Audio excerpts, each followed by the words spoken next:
নমস্কার, হ্যালো বন্ধুরা, মৌসুমি রান্নাঘর আমার ডেইলি ব্লগে আপনাদের সবাইকে স্বাগত। আর বরবটিটাকে কেটে নুন জলে ভিজিয়ে রেখেছিলাম, তারপর ওটাকে সেদ্ধ করেছি। এবার কড়াইতে তেল দিও,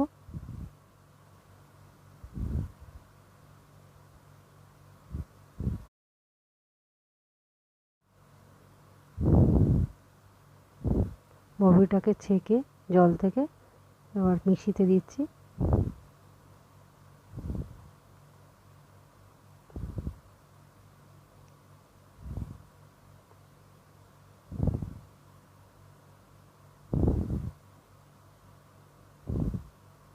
তারপরে রসুন কুচি,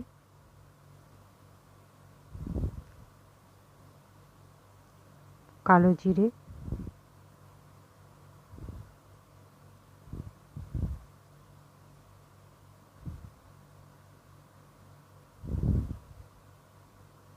কাঁচা লঙ্কা,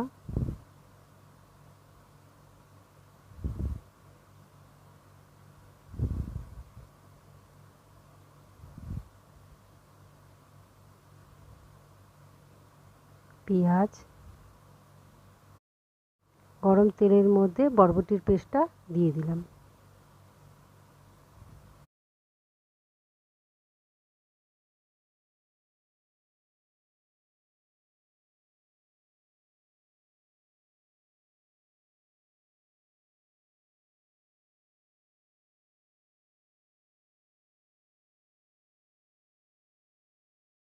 এক চামচ নুন পেস্টের মধ্যে দিয়ে দিলাম।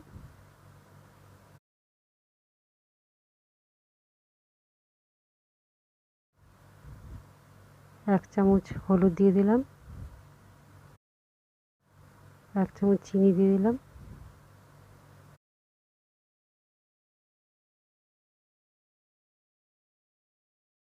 বাটাটাকে আমি একটু নাড়াচাড়া করে নিলাম। শাক, এবার আপনাদের কেমন লাগলো সেটা আমাকে অবশ্যই জানাবেন।